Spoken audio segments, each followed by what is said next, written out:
جی آج ہم بات کریں گے اسموگ پہ.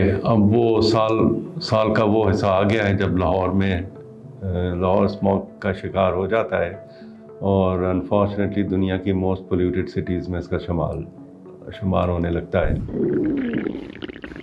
لگتا ہے بازار کے کھانے بہت کھاتے ہو. جی ڈاکٹر صاحب، میں یہ میڈیسن پرسکرائب کر رہا ہوں، وہ آپ لے لینا. اب کوئی بھی مسئلہ ہو تو مرہم سے ڈاکٹر کی آن لائن کنسلٹیشن بک کرو، کیونکہ ڈاکٹر سے بات ہوگی اب گھر پر. جی السلام علیکم. میرا نام ڈاکٹر عامر اقبال ہے اور پچھلے 30 برس سے میں سینے کے امراض کے مریضوں کا علاج کر رہا ہوں. اسموگ کیا ہے؟ بیسیکلی یہ بنایا گیا ہے لفظ اسموک اور فوگ کو ملا کے. تو چونکہ جب موسم بدلتا ہے، ٹھنڈ آنی شروع ہوتی ہے، ٹیمپریچر انورژن ہو جاتی ہے، ٹھنڈی ہوا ذرا نچلے لیول پہ رہتی ہے، گرم ہوا ہائر لیول پہ چلی جاتی ہے. تو چونکہ یہ ٹھنڈی ہوا جو ہے ریلیٹیولی ٹھنڈی ہوا نچلے لیول پہ، اس لیے یہ ٹریپ کر لیتی ہے یہ پارٹیکولیٹ میٹر. پارٹیکولیٹ میٹر کا مطلب ہے ذرات، چھوٹے چھوٹے ذرات، جس میں ایک تو ڈسٹ ہوتی ہے، مٹی، وہ ہمارے خطے میں تو ویسے ہی عام پائی جاتی ہے، لیکن اس کے علاوہ پھر یہ دھوئیں کی جو بائی پروڈکٹس ہوتی ہیں، ان میں جو پارٹیکولیٹ میٹر ہوتا ہے، مثلا راکھ سمجھ لیں، اس کے ذرات وہ بھی شامل ہو جاتے ہیں. اور اب لیٹلی یہ بھی رپورٹس ہیں کہ اب ان میں پلاسٹکس بھی شامل ہو گئے ہیں، پلاسٹکس کے چھوٹے چھوٹے ذرات. اب چونکہ ہمارا بدن ہے وہ تو تازہ ہوا کے لیے ڈیزائن ہوا ہے، انفارچونیٹلی ان چیزوں سے پھر ہماری باڈی میں کیپیسٹی نہیں ہے ان سے مقابلہ کرنے کی یا بچاؤ کی. ان کی عام علامات یہ جو اکثر لوگ رپورٹ کر رہے ہوتے ہیں کہ اریٹیشن ہے آنکھوں میں، گلے میں، ناک میں، اور کسی کو کھانسی بھی شروع ہو جاتی ہے، اور خاص طور پہ کسی کو الرجیز ہوں یا دمہ ہو، COPD یا سائنسائٹس، تو ان کی علامات بگڑ جاتی ہیں. اس سے پھر ان کی ٹریٹمنٹ ہمیں بدلنی پڑتی ہے یا ایڈ آن کرنی پڑتی ہے. جو مثلا کازز کیا ہیں اسموگ کے، یہ اسموگ کہاں سے آ رہا ہے؟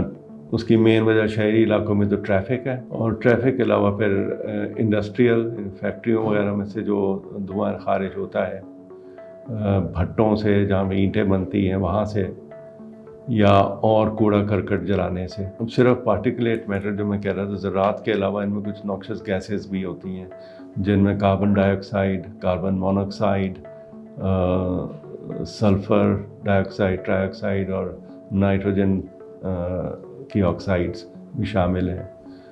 اب چونکہ جو نارملی جو ہوا ہے اس کی کمپوزیشن میں ہوتا ہے کہ اس کا جو 70% سے زیادہ نائٹروجن ہے، آکسیجن کی اس میں پرسنٹیج ہے کہ 21% ہوتی ہے، اور اس کے علاوہ پھر باقی جو گیسز ہیں وہ ریمائنڈر ہے اس کمپوز کرتی ہیں. کاربن ڈائی آکسائڈ جو ہے وہ ہماری ایک ویسٹ پروڈکٹ ہے باڈی کا. جب سانس خارج ہوتا ہے تو اس میں کاربن ڈائی آکسائڈ ہوتی ہے، اور جو کاربن مونوکسائڈ ہے اس کی ہمارے جو ریڈ بلڈ سیلز ہیں، جو لال خلیے خون کے ہوتے ہیں، ان کے ساتھ خاص افینٹی ہوتی ہے، وہ اس کے ساتھ اٹیچ ہو جاتی ہے. تو اسی لیے کہا جاتا ہے نا کہ جہاں پہ کوئلہ جلا رہی ہے، اگر کہ آپ کسی بند کمرے میں کوئلہ وغیرہ جلا کے مت سوئیں، کیونکہ اس میں کاربن مونوکسائڈ کی جو لیول ہے وہ بہت ہائی ہو جاتا ہے، اور ہمارے ریڈ سیلز کے ساتھ اٹیچ ہو جاتی ہے، اور پھر آکسیجن اس کو ریپلیس نہیں کر سکتی ہے، تو ایک قسم کی پوائزنس ہو جاتا ہے، اور وہ کئی اموات بھی اس سے واقع ہو چکی ہیں دنیا سے.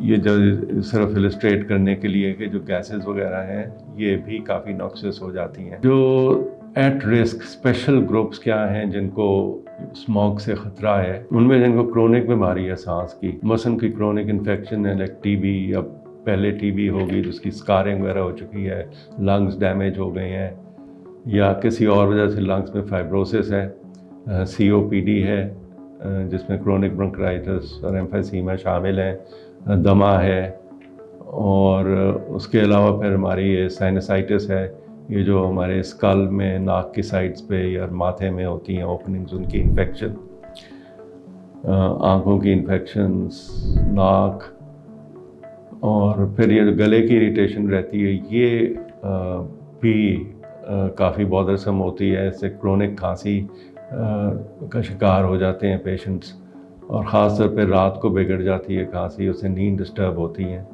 تو اس لیے اب ضروری ہے کہ اٹس اباؤٹ ٹائم کہ یہ نیشنل لیول پہ کوئی ٹھوس اقدام کیے جائیں کہ انڈیویجول بیسس کی تو بات نہیں ہے. انڈیویجولی ہم کیا کر سکتے ہیں اسموک کی روک تھام کے لیے؟ ایک تو کوڑا کرکٹ جلانا ہم ختم کریں, جہاں ممکن ہو تھوڑا قریب کے فاصلے ہوں تو اس پہ گاڑی یا موٹر سائیکل کی جگہ سائیکل یا پیدل چلے جائیں. کمروں کے اندر ہوا ذرا امپروو کرنے کے لیے ہے کہ جو روم فلٹرز وغیرہ مل جاتے ہیں, ایئر پیوریفائر وغیرہ, ان کا استعمال کر سکتے ہیں. جن کو کوئی کرونک بیماری ہے ان کو باہر جانا ہے, وہ تو جب اسموک کا لیول بہت ہائی ہو, ایئر کوالٹی بہت خراب ہو, تو اول تو باہر جانا نہیں چاہیے. لیکن اگر جانا بھی ہے تو پھر ماسک پہننے, N95 ماسک جو ہوتا ہے اس سے کم از کم یہ ہے کہ کچھ حد تک پروٹیکشن مل جاتی ہے. تو ایز این انڈیویجول لیول اس طرح میں نے آپ کو جو پوائنٹس بتائے ہیں وہ پریکٹس کر کے اس کی علامات ہم کچھ حد تک کنٹرول کر سکتے ہیں.